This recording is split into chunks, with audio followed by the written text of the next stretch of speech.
Alright, so I got a nice pile of recycled rail here.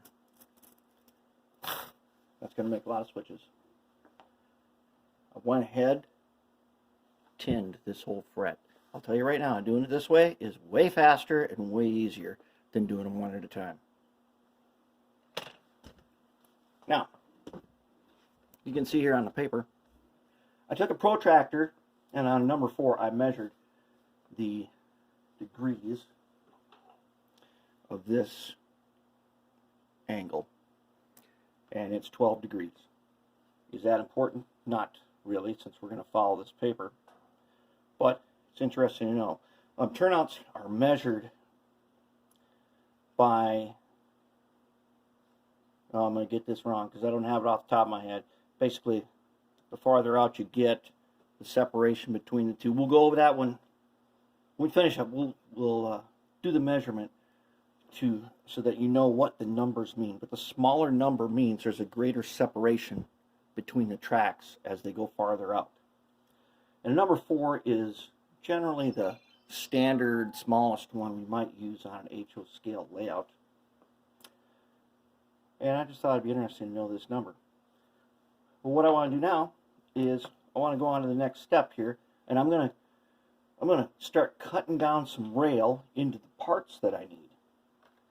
And the parts that I need are this piece.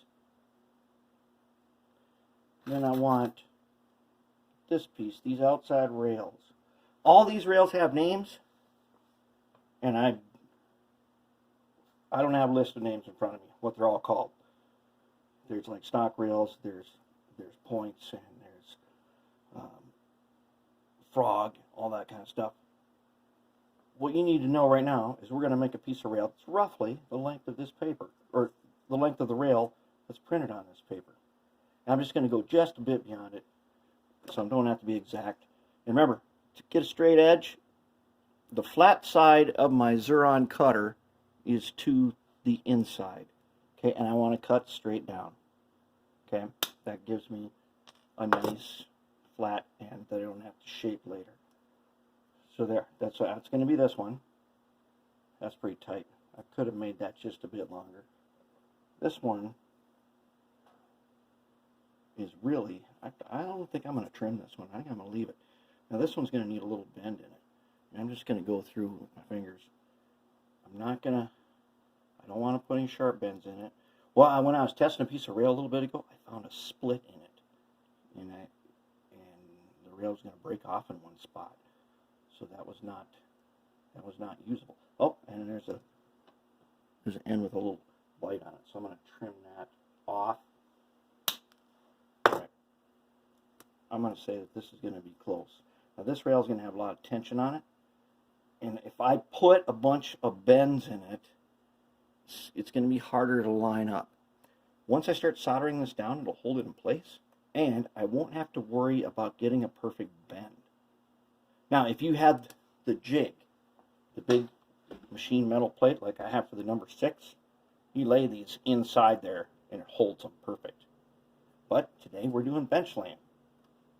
And bench laying is a good skill to have. It will teach you many, many things.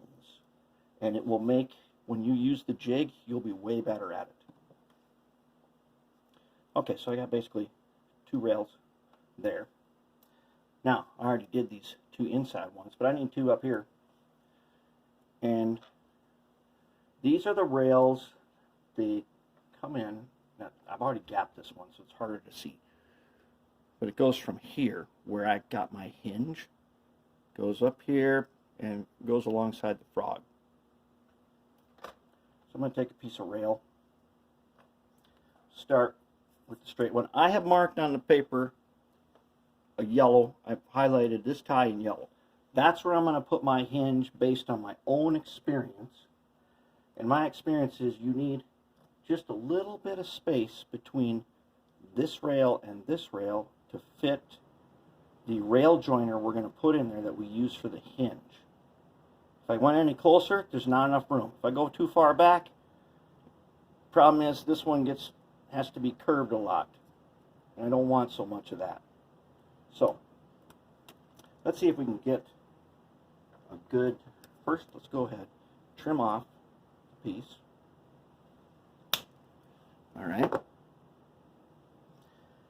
Now, I'm going to hold them down right there, and then I'm going to take, basically, I got these Milwaukee, they're like Sharpies. The blue ones are just perfect for this, and you can buy packs of these for a couple bucks. Actually, I was at Northern Tool, I saw a pack of a whole bunch of black ones. I think it was $1 on sale. I'm just going to guess, because I don't have to be perfect on this, but I don't want it too short. So I'm going to guess that it needs to be at least that long. So I want, and this piece here, it's not long enough for the other one, but it's long enough for something else, so we got to save it. Put that over in my save pile. Alright, I can live with that, that's not bad. Now let's see if I can find another piece here, like this. Let's go ahead and trim this one piece end off.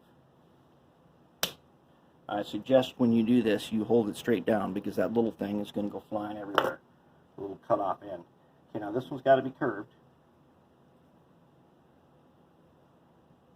And then it's got to be bent and go a little bit longer. And I say I'm going to not trim it until I put the bend in it. So here's how I make these bends. Take my pen. Line this up on the paper.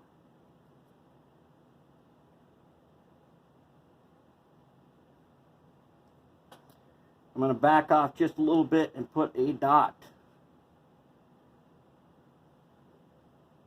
Put a dot on the rail right there. Now on my cutoff, I got a cutoff wheel on here. I'm just going to make a little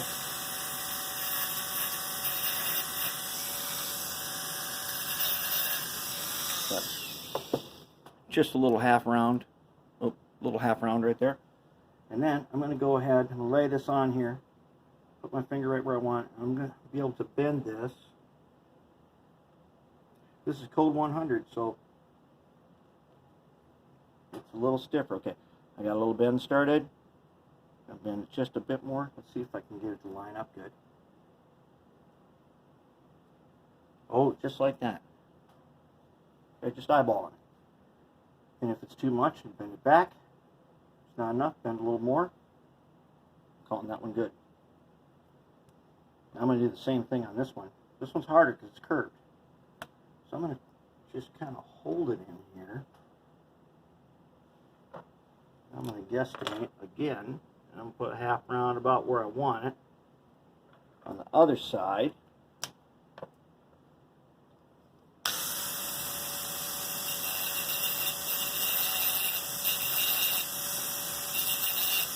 good. Now, I'm going to bend this part first before I start curving or anything. Give it a little bend. And I'll trim this to the right length once I got this thing the way I like it. That one lays right alongside the frog. Just check to see. I'm going to put just barely a little bit of a bend. I don't want to make a sharp bend because then it won't be engaged. Just see if I can curve that a little bit by hand. Yeah, just a little bit. Nothing fancy. Lay it on here. See, the thing is, if I get this close, can I then solder it and start to bend it? Yes, I can. Yes, it's flexible enough for that. So does it look like I'm going to make it? Okay, it needs a little more.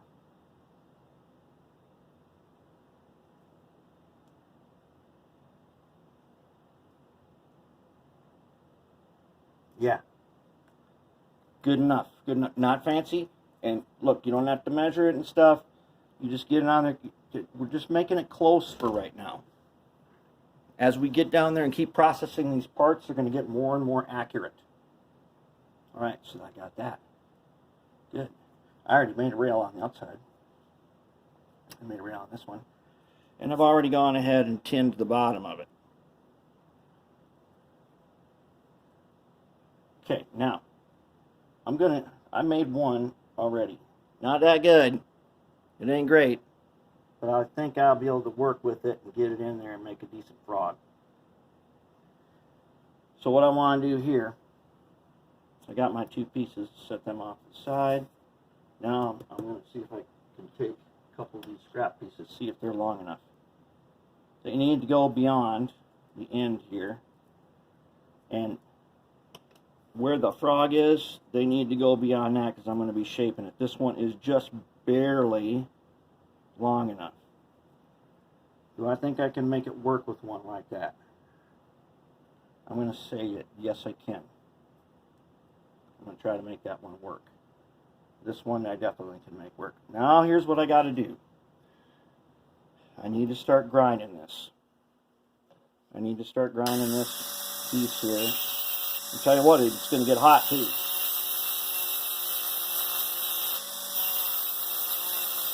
Now, there is a fast track tool for this. Where you put it in there and you take your file and it makes it perfect every time. I don't have a number 4 tool. I got a number 6 one. So I need to make mine just by keep grinding it and fitting it. And grinding it and fitting it until I can slide them alongside each other. And then I'm going to solder them together into a point. And that's going to give me the beginnings of my frog here. And that's where we need to be. We will make the points last. After we're all done with everything else, we'll make the points. Points are way easier to make than you think. I used to think there was some mystery to them. There isn't. And we'll get to that, and we're going to take all the mystery out of it. It's super easy, and that is why you can take one of those old power routing switches that basically had a one-piece brass piece here. That is your DCC trouble, because it is a short. The way it worked was, when it was thrown one way, the power went into it. When it was thrown the other way, power from the other side went into it. But being a solid piece of metal, it is a dead short. And we don't want to have that. There may be ways that people make that work, but we are not going to do that. We're going to make ours so that it is absolutely 100% DCC, fully powered everywhere it needs to be powered, except the frog. The frog, we are leaving that unpowered. I do not power my frogs, but I have left provision so that if I ever decide to do that, it'd be really easy to do. All right, that's what I want you to do next. And then, no, that's not what I want you to do next. What I want you to do next, then, is I want you to take your marker again, and I want you to lay this rail on here, end to end. This is where I got these big bolts that come in handy to hold it in place for me just for a little bit. Okay. Now, you will see on the paper a cutout. That is so that the points fit in. Take your marker. Get your rails lined up. Take your marker where that cutout is and draw a line inside for as long as you think you need it. I think I need it that long. See that? This here needs to be shaved out. And you can put this in a bench vise and file it with a mill file, big file. I'm going to use my little Harbor Freight $30 grinder to get it mostly, and then I'll use a file and clean it up. You can use the cutoff wheel, whatever you got to do. You're going to shave this out. Not all the way to the end, but in the beginning it's going to be very close, so that when that point rail comes in there, it closes up nice and tight against that. And you're going to do the same for this rail on the where you think it should be. I might be able to even hold this if I put my bolts up here. I might be able to hold it in place. And it doesn't matter where that end is. I just need this end down here to be right. And then I'm going to go ahead and I'm going to mark it. This one goes almost up to your yellow tie. Okay, and then you shave that out. When you're done, it should look something like this. You can see that. That's what you need. And you can smooth that up with a file and make it all nice and neat. That's where we're at. That's our next step. And then we'll start putting down some ties and doing some soldering.